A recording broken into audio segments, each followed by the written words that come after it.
नमस्कार। द देसी अड्डा पर आपका स्वागत है। मैं हूं राकेश तिवारी। देखिए, लालू परिवार में जो घमासान छिड़ा है उसका टिकट वितरण पर क्या असर होने वाला है।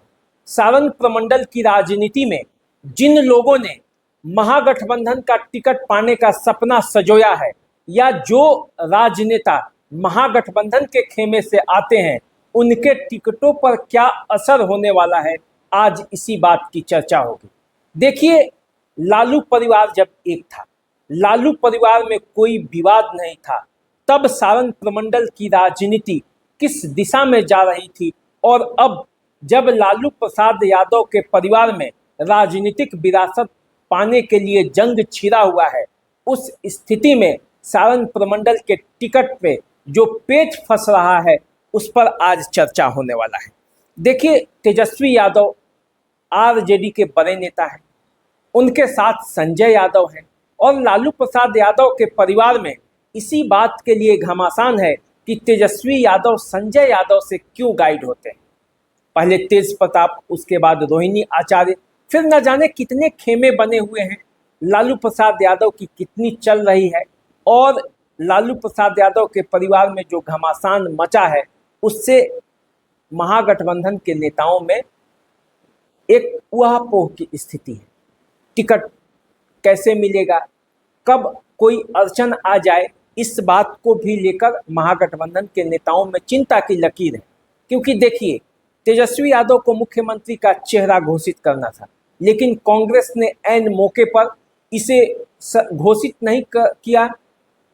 तरह तरह की बातें टाल मटोल हो रही है, और उससे ये चर्चा है बिहार की राजनीति में कि कहीं न कहीं तेजस्वी यादव को बिहार का सीएम के चेहरा के तौर पर घोषित नहीं करने के पीछे लालू परिवार के बीच का आपसी कलह ही है। क्योंकि महागठबंधन भी ये देखना चाहती है कि अंततः ये कलह में कौन राजनीति का बाजीगर होकर सामने आता है, किसके हाथ में पूरी राजनीतिक शक्ति रहती है। क्या लालू प्रसाद यादव पूरी तरह से तेजस्वी यादव के सामने राजनीति का पूरा जो अस्त्र शस्त्र है सब सौंप दिए हैं, या फिर तेज प्रताप यादव, रोहिणी आचार्य या और जो भी एक खेमा बन रहा है उनके हिस्से भी कुछ जाने वाला है। अगर उनके हिस्से गया तो फिर टिकट के बंटवारे में क्या होगा, और यही सारण प्रमंडल के नेताओं के सामने भी सवाल है। अब देखिए, लालू प्रसाद यादव के ज़माने के नेता बहुत हैं सारण प्रमंडल में, जो लालू यादव से करीबी रिश्ता है।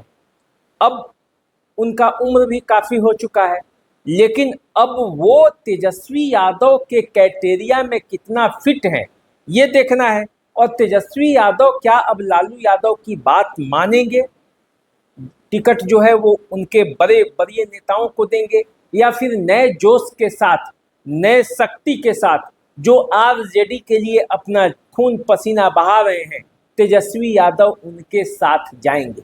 और जब ये होगा, और जो ऊहापोह की स्थिति है उसके बीच क्या होगा किसी को पता भी नहीं है। अब जैसे देखिए, सिवान सदर की यदि आप बात करेंगे सारण प्रमंडल में, तो कुछ सीटों की चर्चा कर लेते हैं कि कहाँ कहाँ स्थिति विकट हो सकती है। यहाँ के नेताओं के बीच में संशय भी है। अब जैसे देखिए, सिवान सदर में अवध बिहारी चौधरी पुराने नेता हैं, राजद के बड़े नेता हैं, लालू प्रसाद यादव के करीबी नेता हैं, लेकिन तेजस्वी यादव की नज़दीकियां जीवन यादव से हैं। तो कौन सिवान सदर का उम्मीदवार होगा ये भी अब चर्चा होने लगी है। क्योंकि कुछ समय पहले तक अवध बिहारी चौधरी का टिकट कंफर्म माना जा रहा था, और ये माना जा रहा था कि अवध बिहारी चौधरी को सिवान सदर का टिकट मिलना बिल्कुल तय है, क्योंकि एक ही लाइन पर लालू यादव भी हैं और एक ही लाइन पर तेजस्वी यादव भी हैं। लेकिन अब जब परिवार में ही कलह है, तो फिर एक टिकट के लिए कौन लड़ाई लड़ेगा, कौन अवध बिहारी चौधरी के लिए झंडा उठाएगा।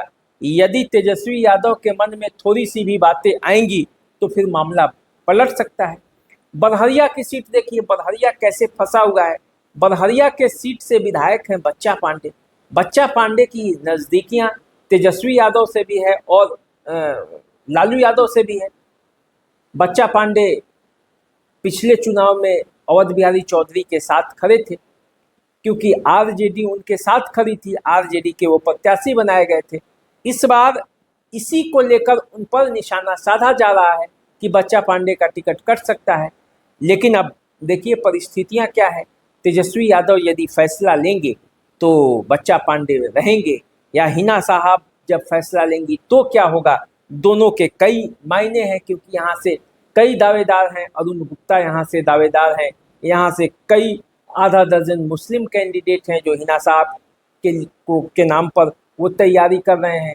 कि उन्होंने कहा है, लीलावती गिरी का कहना है कि हिना साहब ने उन्हें कह दिया है कि बड़हरिया से चुनाव की तैयारी कीजिए। क्या होगा ये आने वाले समय में पता चलेगा।